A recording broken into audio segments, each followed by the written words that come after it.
Alright, so Three Hopes came out a little while ago. Ooh. To be honest, I forgot all about this game. I hadn't played any Fire Emblem games since the Three Houses DLC came out, which I played for like a couple chapters and then stopped. So yeah, I didn't even know if I was gonna buy it until a few days after it came out. I was out in the US where I buy most of my video games, and I saw it lying around with all the other Switch games. Warriors games aren't usually my thing. I think Three Houses was my favorite FE game, but I didn't know if my love for the cast and the story would survive the switch to a Warriors game. So I really just spent like 20 minutes at Target just staring at the box, debating on whether I should buy it or not.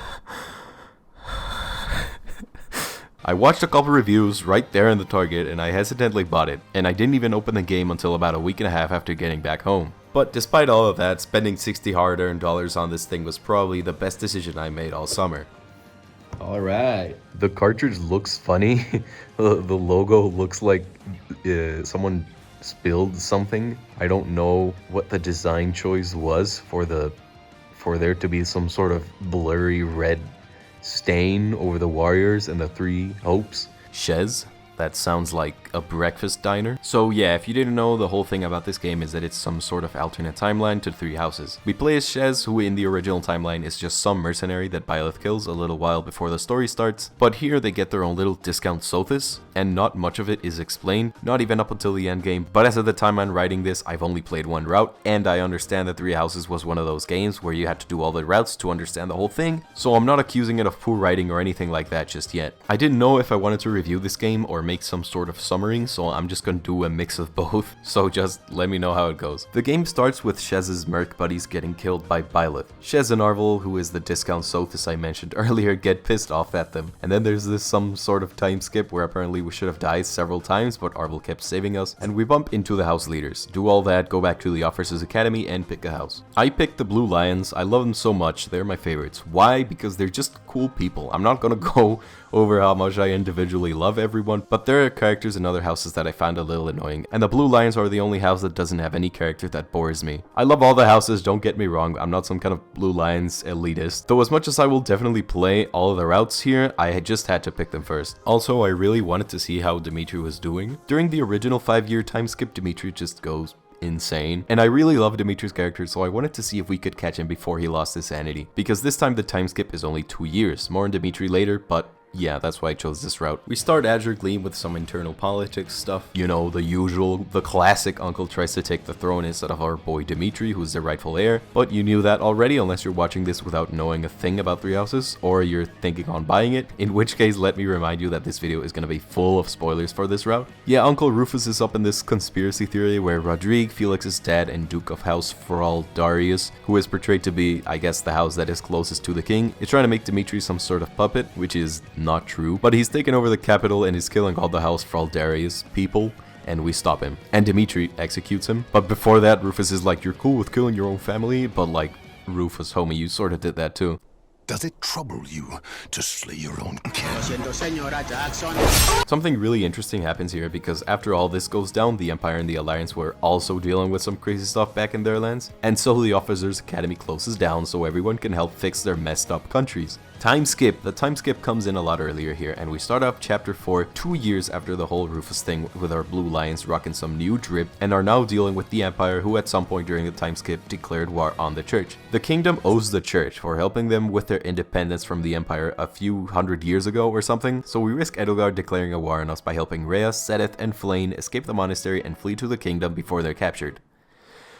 And we were right, the Empire declares war on us, and that is sort of what we deal with for the rest of the game. But the kingdom is still in chaos, and we need to fix that before we push the Empire. Lonato, one of the House Lords and adoptive father of Ash, like Rodrigue, except less cool, starts some sort of uprising because he got either bought off or threatened by the Empire, but my guess is a mix of both. Lonato is Ash's adoptive father, and Ash is an angel, so I don't think the guy who raised the goodest boy in the Blue Lions would get himself bought off like that. But when we fight him, he really does talk like he made this decision by himself. Lonato is backed up by some Empire people, Dorothea among them, who I killed by accident before I could recruit her.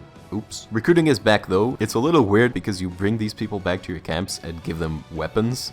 Like, we fully trust that they won't just run off and give away our location to Edelgard or something, but okay, cool. Instead of the monastery, we set up camps. Like in Three Houses, you can do a lot of different things to boost support stats between units, get new classes, train them, and my favorite thing, level them up. I love the Blue Lions and I use them all a lot, but I have my favorites, and seeing the Fargus 4 level up way higher than everyone else wasn't cool, but here I could just pay for them to get on par without actually having to use them all in equal amount of time. But the thing I wasn't a fan of was the facility upgrades thing. I think upgrades are cool, but it was just so weirdly implemented. There are so many different types of furnishings, materials, and whatevers that all share the same icons and have longer names, so sometimes they're hard to tell apart or remember when you get a material that you needed to level up a facility. Every time I upgraded one of my facilities was because of the little exclamation point that showed up, and I was like, oh cool, I can upgrade this, but not because I went out of my way to look for them or buy them. Maybe I try to find more if materials were easier to remember, like wood and stone or bricks, or at least like furnishings rank 1, 2, and 3. Oh my god, is this a Breaking Bad reference? Is this a Breaking Bad reference? Am I the one who knocks? Who's the one who knocks? Chapter 6 isn't very plot heavy. The kingdom, using the momentum from taking Lonato down, pushes south to Arendelle, and we win, cool. But also Byleth is there as a hired mercenary, and we're still sorta angry at them for killing our old crew back in chapter 1, but like the anger is starting to fade away because Shez understands that mercenaries only do this for money, and it wasn't personal, and she would have done the same because that's what mercenaries do. And Dimitri is like, oh, you don't have a passionate desire for vengeance? What's that like? Do you not bear hatred for the person who murdered your friends? No saben. Me dijo uno de seis que es que no me acuerdo si es mañana o el miércoles. At this point, Arvel is kind of taking over the killing Byleth thing, which foreshadows the whole Arvel plot with Epimenides and all that stuff that happens late in the game. They were kind of annoying to deal with, always trying to make it so that we could kill Byleth the next time we saw them. But I mean, that's the point. He's supposed to want to kill them more than Shez wants to because lore. In chapter 7, we go back up to the north of the kingdom for some more internal stuff, and something really cool happens here where we temporarily lose Dimitri, Dudu, and Rodrigue because they had already ran off on their own a while before. They didn't really have to do that. They could have just made it so that everyone goes off together, but in a war, not everything is convenient. Sometimes your army splits up, and I love that the game didn't worry about making us lose some really good units for a little while. We don't always have our leader with us, and not being able to use him for a while was a little detail that I liked a lot. But yeah, Dimitri's lost somewhere up there, and he asked us not to save him if he didn't make it back, but we're too cool for that and follow him anyway. And that's the chapter. We save him. He ended up surrendering himself because way too many people are dying, and he says that they'll all be safe if he just stops fighting. And that's where Dimitri's whole arc of trying to handle all the burdens by himself and feeling guilt for everything gets pointed out to him, and Dudu convinces him to come back. Such burdens are not yours to bear by yourself. We are here to fight by your side, your majesty, and so we shall. Now and always.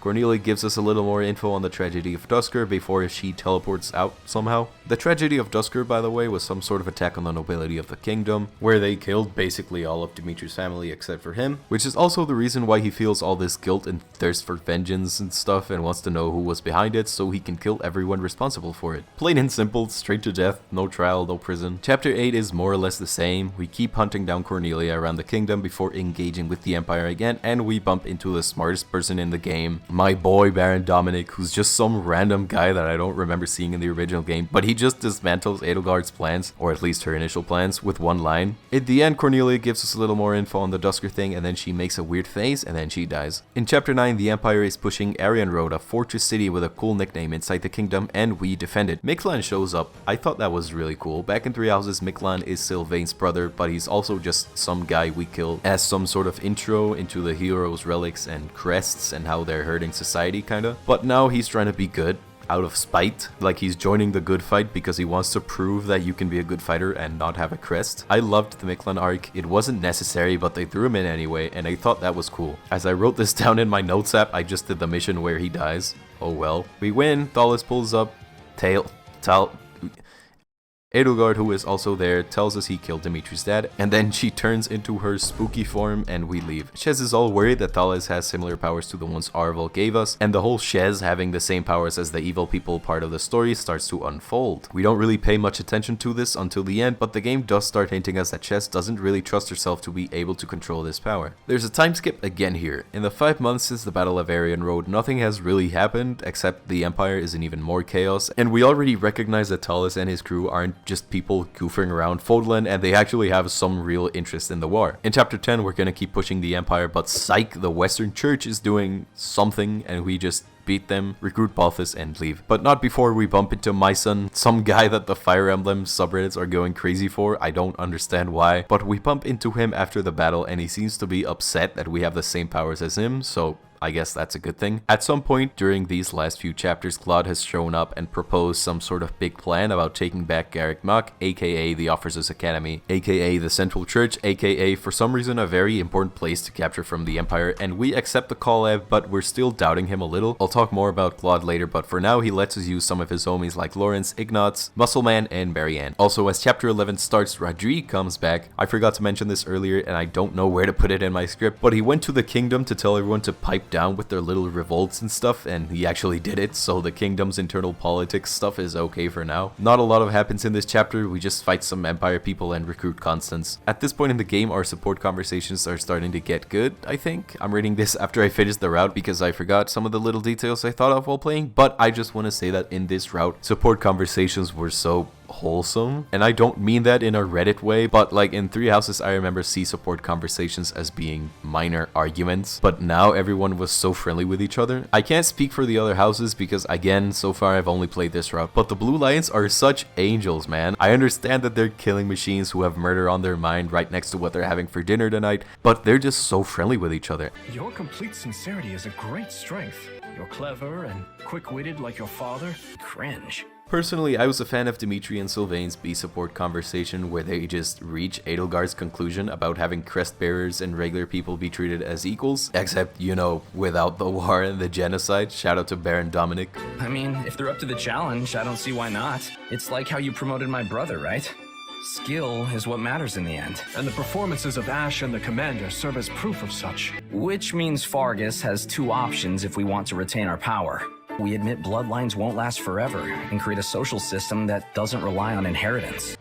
If you got the true ending, then you play chapter 12 a couple times. Not because it was difficult or anything like that, but because this is the chapter where you can recruit Byleth and Geralt, which sends you to the true ending. And you had to do some silly stuff to meet the requirements, like go a specific route to not trigger an ambush, which at first doesn't sound hard, and it isn't. But you have to make sure none of your units stay away from the path, so you send them all to defend the stronghold you spawned at and go kill Flesh, who is someone and the other guy, solo before Byleth reaches you. Still, it was a good chapter, and I like the concept of the true ending actually being the same as the other ending, except with a couple hidden chapters. Finishing this chapter puts us in the end game, where we follow some scheme Claude thought up that in a nutshell will let us take Garrick Mach. And at first I thought that this would mean we would have a couple more stages, pushing the Empire back to its capital, but no, they're really pushing that the game ends when we take the monastery. And in this next chapter we hear rumors of some dark mages that are just like the ones Thales and Cornelia and Myson and all those evil people are pulling up alongside the Empire, which basically confirms the theory that we had going on about them working together. Except, are they? Because at some point during the 5-month time skip, Edelgard was turned into some sort of puppet by Thales, so she's been laying low. At this point, it was becoming clear that they had taken over her ambitions, maybe even from the start, but that is something that we will probably learn over in the Black Eagles route. We push on to Garrick Mach, but before that, we face off against Caspar and his dad, Count Bergles, supposedly the last line of defense. I have no idea where Hubert's been. That must be something that makes more sense once we play Edelgard's route, but if he's not fighting with her, then he's probably dead. Anyway, yeah, we push those nerds into retreating a little farther, but not before Arvel/Epimenides loses his shit and takes over Shez's body and starts attacking Byleth because they're mad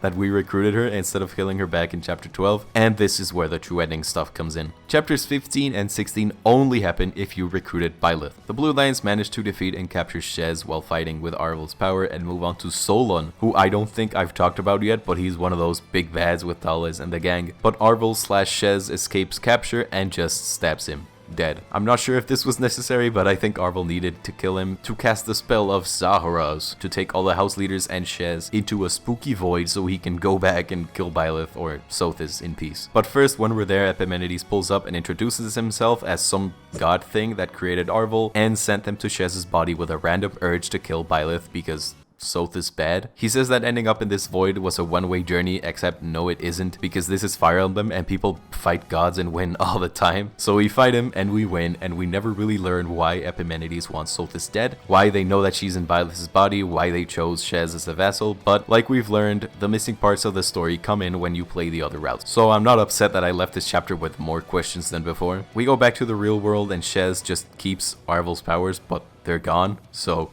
yeah, I don't know. I think it would have been cool with Shez losing her powers. I wouldn't care if that made us a worse unit. It would have made more sense if Arvel went away along with her powers, I think. Oh wait, before we fight Epimenides, the game gives us a break between fights so we can use the marketplace, or the blacksmith, or expand facilities, because apparently this makes sense. But what's cool here is that Edelgard seems to be free of her weird spell, and she's back to her old self, which means Claude and Dimitri kind of rub in the fact that she's about to lose, which just means the world to me, man. It was painful to see the Kingdom and the Alliance fight in 3 houses. It was really just not necessary at all. I understand that keeping the game a free-for-all was important, but these two never had a reason to fight, at least not in 3 houses, so I'm so glad that they gave us them teaming up. Still, Claude and Dimitri have a conversation about keeping the church. The Kingdom loves the church, Claude hates it. Claude convinces Dimitri, but he doesn't want to be mean to the church because they're friends, so they agree to at least not go to war over it.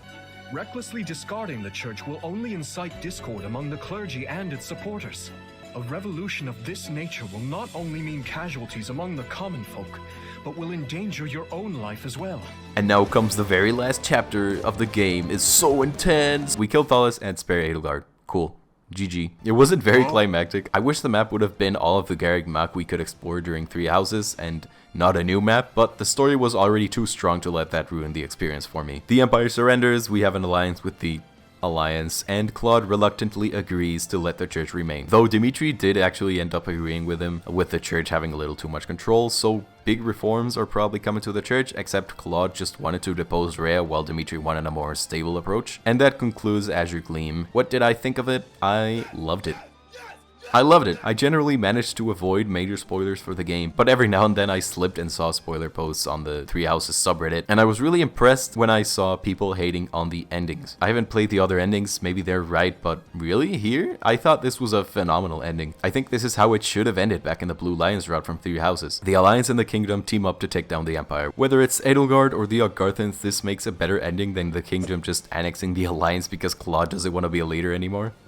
And also we killed all of Claude's friends, but he just like lets us take over anyway. I heard a lot of people say that Claude's character was ruined, that Claude is the new Edelgard, and my guess is that they're probably talking about the other routes because the way things ended, it looks more like the Alliance can compromise, which is not something Edelgard could have done. I remember seeing Dimitri and Claude fight together in the first trailer, and I was so excited to see these two fight, but seeing people hate on Claude or hate on the writers for quote-unquote ruining his character made me think that he does betray us at some point, and I am just so glad he didn't. I really enjoyed this game. It got so many things right. I've done a little more research now, and apparently this was the one route with the ending people were cool with, but all the other endings apparently suck. I'm not one to judge, I haven't played them, but I will, and I'll see if I make videos about them depending on how this one does. Some people called this the fan service route, but I don't necessarily consider that a bad thing, because it wasn't shoehorned in. It didn't feel forced. Claude and Dimitri not fighting this time isn't just fan service to me, it's what should have happened, in my opinion. It's a mistake in one of my favorite video games fixed. I already sprinkled in some of my criticisms for the game, but regardless of that, Fire Emblem 3 Hopes, or at least this route of 3 Hopes, is a 9 out of 10 for me. I know that's controversial because again, people don't really like the endings overall, but damn, I enjoyed this one so much. It might be my Blue Lions bias, it could be the Claude and Dimitri bond, I don't know, but I stand by it.